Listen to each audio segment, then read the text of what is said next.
Okay, so what is the highest place on earth? Now, if you Google that, it'll probably tell you like LA or Las Vegas, some of these places, and not for the reason maybe that you would have thought, or maybe for the reason you would have thought. Yeah, because it has the highest amounts of cannabis dispensaries. So that's if Google, will look at the word high in that sense, which maybe a lot of the Welt and the world views it like that. But I'm not talking about that.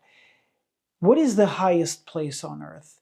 Rashi in Parshas Shoftim, chapter 17, verse 8, tells us something amazing. The Torah is discussing, let's say there's a law, there's a halacha that's eluded, right? It's that people get confused and there's this disagreement amongst different courts, bein dam ledam, bein din ledin, bein nega lenega, right? And you have different rulings. There's conflicting rulings. So what should you do? The Torah tells us what to do. The Torah says in this pasuk, it says, "V'kamta v'alisa el hamakom asher yivchar Hashem Elokecha bo." You should make the journey up to the holy temple, the place that God, your God, will choose. You got to go up. Where are you going up to? Where are you supposed to go? Says Rashi, saves the day, Melamed.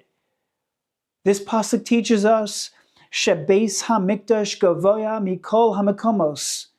Fascinating. The holy temple, the Beis Hamikdash, was gavoya. It was higher than all other places. The holy temple, the Beis Hamikdash, is deemed as being gavoa mikol hamakomos. The Malbim states similarly, slightly different, but similarly, umasha kasa ve'alisa, this that the Torah says, and you shall go up. What does that mean? Ki hamako mahu gavoa mikol ha'olam. Because that place, the makom of the Beis Hamikdash, was higher than the rest of the world. Maybe even more extreme than how Rashi says it. Are they arguing? Are they saying the same thing, just in different languages? Subject to debate. I'd love to hear your thoughts. The Torah Tamima says something amazing. The Torah Tamima says, Rashi points out this phraseology of milamed, right? And we'll see, it really comes from a Gemara and a Sifri, we'll see. But this word that we learn, milamed, this pasuk of this word, ve'alisa, it teaches us milamed. What's going on here? The Torah Tamima says that the kavana is that from the pasuk, from this pasuk, from the words in this pasuk of ve'alisa, yadinan, we know, erech makom hamikdash, the value of the Makom HaMikdash. Now, I don't know if the term Tamim is saying this exactly, but it sounds like what he's saying is already hinting to the fact that this idea of Gavaya might be something beyond the physical, but we're talking about an Erech, a value. It's the Gavaya meaning the loftiest of all places. Okay, so where's the source for Rashi? If you look in the Sifri in Devarim 152:15, the Sifri says, V'kamta v'elisa magid. This teaches us she'eretz Yisrael gavoya mikol arotos, that Eretz Yisrael, the land of Israel, is higher than all other lands. Ubeis Hamikdash, and the Beis Hamikdash, which was in Eretz Yisrael, it was gavoya mikol Eretz Yisrael. It was higher than all of Eretz Yisrael. So, if Eretz Yisrael is higher than the rest of the land, and the highest of all of Eretz Yisrael is the Beis Hamikdash, then that would fit in with what Rashi's saying, fit in with the Malbim saying that the Beis Hamikdash was higher than the whole world. Fine. If you want another source, you can look at the Gemara in Sanhedrin 87a, where the Gemara brings this as well. It teaches us, from where do we know that the Beis Hamikdash was Gavaya, was the highest. Okay.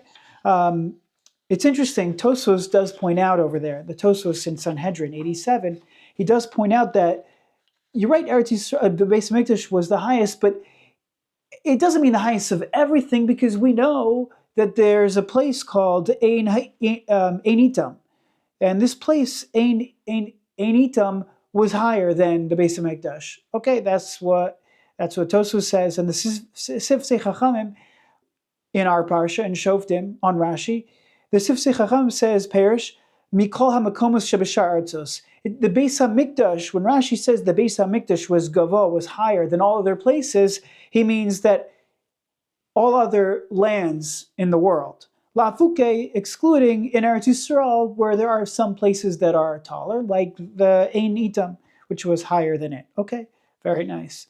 If you want another source, so you can look up the Aruch LaNer. The Aruch LaNer points out that in the fifth parak of Sukkah, we say that we learn that Lo haya chatzar b'Yerushalayim she'ena meir me'or beis hashoeva. There was not a single courtyard in Jerusalem, in Yerushalayim, that was not lit up from the light of the Beis HaShoeva, which was coming from the Beis HaMikdash. So you see that the Beis HaMikdash would have this light, and it would light up the courtyards that were in the surrounding, that was in the nearby city of Yerushalayim, or in that city of Yerushalayim. So you see that Beis HaMikdash was higher than it all. You can look up the Aruch LaNer as well. I saw something fascinating. Again, we're delving into this topic of the Beis HaMikdash being gavoa mikol harotos mikol ha'olam. We're going into this deeper. Okay, so it doesn't mean physically, it doesn't mean spiritually. Of course, it means loftiest spiritually. Again, check out the Torah Meme over there. The Parshas Asher, written by not Rav Asher Weiss, but another Parshas Asher written by Rav Asher Wasserteil. He passed away, I believe, in 2008 or 2010. He was apparently one of the editors of the Shmiras Shabbos Kilchasa, and he says something interesting. You know, if you take a round sphere, right, which is what Earth is, it's a spherical in shape, it's a circle. So every circle has, right, at every point, everything below it is below it, right? So if you take this point right here, which I happen to be, I don't know why, but I just pointed to Ethiopia. So everything, right, if Ethiopia right now were to be on top right here, that means everything is below it. So where the starting point is in a sphere would be the highest point. And we know the Even HaShusiyah, the starting point of the world was by the Makom HaMikdash. So because the earth is round, and because the starting point of the circle of the round world is the Makom HaMikdash, so according to that, then yes, even physically speaking, according to the Parshas Asher, the Beis HaMikdash is gavoa mikol ha'aratzos. You have mountains, it's true, and you have other places that could be, you know, if you put it right next to each other, it might be taller, but since we're talking about a round shape, it all goes based on that initial point in the circle. And that initial point in the circle of earth is the Makom HaMikdash, so therefore it's gavoa mikol ha'aratzos. Very interesting. The Ishbitzer Rebbe says something beautiful. The Ishbitzer, the Meir Shilach, he talks about the holiness of a Yid and how there's a limud from this teaching, from this Chazal, that the Beis HaMikdash was gavoa mikol ha'aratzos. We learn something about Klal Yisrael. So, and the difference can be understood by understanding the difference between Shabbos and Yontif. Whereas Shabbos has a kedusha dikvias, it has an inherent kedusha where Hashem infuses it, right? There's a kedusha, there's a matana that I have in my storehouse and my treasure chest, and I'm going to give it to you. So there's a special kedusha of Shabbos that's inherent to Shabbos before you do anything, right? Shabbos is kedusha. Yontif, in contrast, Yontif, the kedusha is taken by how Klal Yisrael infuses it with kedusha. Right? That's why it says lachem. It's for you. And what you do with it, that's what it becomes. So Yontif, we infuse it with Kedusha. Shabbos has inherent Kedusha. So understanding this, when it comes to the Makom of the Mikdash, similar to Shabbos, has this Kedusha dikvias. It has this inherent Kedusha that's where it is. And it's really a lesson, says the Ishbitzer. It's teaching about Klal Yisrael, the Jewish people. Even before you do any avoda, even before you do any work, before you do anything, you have Kedusha. Similar to Shabbos, similar to the Makom of the Mikdash, a Yid, a Jew, has what we call Kedusha Dekvias, has inherent holiness before you even do anything, before you even perform the mitzvah of that day. Before you get up, you have Kedusha. Right? The first thing we say in the morning, you didn't do anything yet, right? But you have Kedusha, you have that neshama, you have that spark, you have in the Lashon of the Baal Tanya, Chelek Eloka Mimal Mamish, right? So you have that Kedusha Dekvias, you have that inherent Kedusha within you, even before, and you have to read his Lashon inside, it's so powerful. He says, Umakom HaMikdash Hayagavo Mikol Ha'olam. The place of the Mikdash was higher than the entire world. Romes, this is being merames to the fact that the Kedusha Shehu b'kaviyas gabe Yisrael, that the inherent kedusha that is found in Klal Yisrael and the Jewish people, gam tarem avodasam, even before they do anything. There's kedusha even before you do anything. It's interesting. We're called human beings, not human doings. And it's perhaps a lesson for us to be reminded of this idea. It's true, we got to do and we got to work, right? L'amol yulad, we have to work and do and accomplish and achieve. But no, we're not called human doings. We're called human beings, because even just being a yid, even just the fact that you have inherent kedusha. You have this kedusha dekvias. It's such an important reminder, and it's something that we should all remember. Even prior to anything that you do, you are. Remember that you are a holy yid. Okay, that's another idea, a beautiful idea from the Ishbitzer. And now, finally, I want to talk about the Sefer Shemen Rosh. The Sefer Shemen Rosh, found this on the Otzar HaChachma, written by Rabbi Usher Anshel Katz, and he says something amazing. There's a story with Napoleon. Napoleon was known, he was one of the Frenchmen, and he was one of these great emperors, leaders, and he was one of these great leaders, but he was known to be very short. He was known to be very short. As French people in general are known to be on the shorter side, he was known to be, Napoleon was considered to be namuch, very namuch koma, short in stature. And one time he was trying to, the Sefer brings down the story, that one time he was trying to get something that was on a high place and he couldn't reach it. And one of his kinsmen, one of his people said, he said, Ani gavo yoser, I'm much bigger. I'm much bigger, let me grab it for you. Let me grab for you that thing that you're trying to reach, Napoleon. Right? Maybe he was even trying to reach a Napoleon, like that dessert. Probably not. That's not funny. And what happened? So Napoleon says something amazing. Napoleon says, excuse me? You're bigger than me? He said you're gavoa than? That's not true. You might be taller than me, but you're not bigger than me. I am gavoa than you. I'm bigger than you. So he was trying to bring out this idea that you might be physically taller than me, but by no chance at all are you bigger than me. Are you greater than me? Are you gavoa? So using this term, gavoa means not physical stature, but it means qualitatively speaking. It means b'maila. It means be'echos, with quality. The makom of the mikdash, the place of the Beis HaMikdash, was gavoya mikol hamakomos, or gavoya mikol haratos, or gavoya mikol ha'olam, however you render it. But what it means is that it was loftier, it was greater, it was so much bigger, it represented so much more.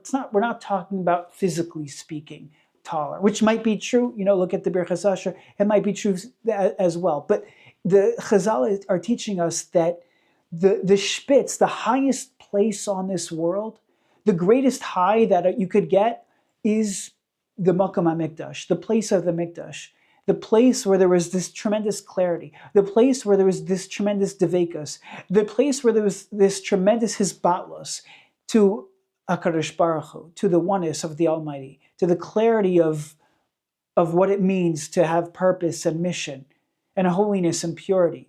The Beis HaMikdash represented all of that, and therefore, you're right, you might find a mountain that's taller or this thing that's higher. It's true, you might, okay? But anytime you travel up, anytime you go to the Beis HaMikdash, we call it an aliyah. We call it going up. We call it the alisa. We call it that you're moving up.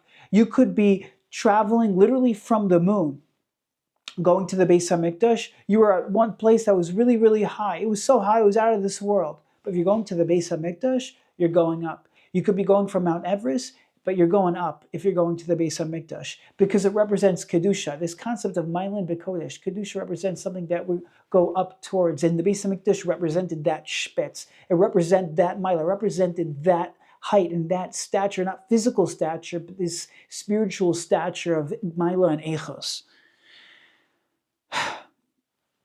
We always have to ask ourselves, if we're going down or are we going up? The closer I get to the Beis HaMikdash, that means I'm going up. If I'm doing Ratzon Hashem, so I'm going up. I'm getting closer and closer to the Beis HaMikdash. I think it's not ironic that this lesson that we learn from Rashi, who enlightens us with this idea of Melamed Shekol, right? That Beis Hamikdash was higher than everything else. Learning specifically in this week's Parsha, as we embark on the beginning of the journey of Elul, and we just started blowing the shofar. I think if we take the imagery of the shofar, we see exactly this idea. The shofar starts off as something very small. There's a small opening, but through the small opening, something amazing happens. The sound travels, and physically speaking, it gets bigger and bigger gradually until it gets to the top. And that sound, which started off, you're blowing in, which if you just blow stam, it sounds like, but when you blow through that small hole and it's traveling and slowly but surely getting bigger and bigger until that small turns into, or even if I do it properly,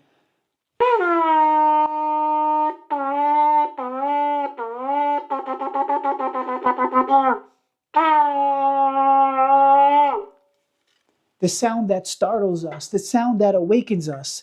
The imagery of the shofar is that it goes from small to big, and this is the imagery of a yid, that we go from small to big. This is the idea that the Beis Hamikdash is gavoya mikol hamakomos, that it's higher, it's the loftiest place, is that our ideology and our philosophy has to be one that we're going up. We're going up in Kedusha and constantly going up. That's the life of a yid. Even before you do anything, remember the Ishbitzer. You are holy. You have a neshama. You are that spitz. You have that spitz kedusha. And when you think about it, now you'll start to do holy things even more, with more vigor and more passion and more excitement. So it goes both ways. Of course, you want to get to a point where we're doing as well. But first, remember being. Remember the vart from the Ishbitzer, that you have that inherent kedusha. And let's always look up towards the Beis Hamikdash, and may Baishlusi be built. B'meher v'yameinu amen. In our days, tomorrow, it should be built. And we should be able to have that place that's the highest place on earth. So much of the world today are trying to get a high off of this, off of that. Physical things that maybe gives them certain peaks, but what ultimately ends up happening is that they just dip and it goes back down below baseline. And now they're in more discomfort and pain than when they started. But the Beis Hamikdash represent that spitz high, that spitz gava, where you just take that and you ride it in stride. Let's do it, and let's continue to elevate ourselves and go up this Elul. And like the shofar, start with that small steps and keep going up, up, and up. Thank you for listening. Wishing you all the best and have a wonderful Shabbos.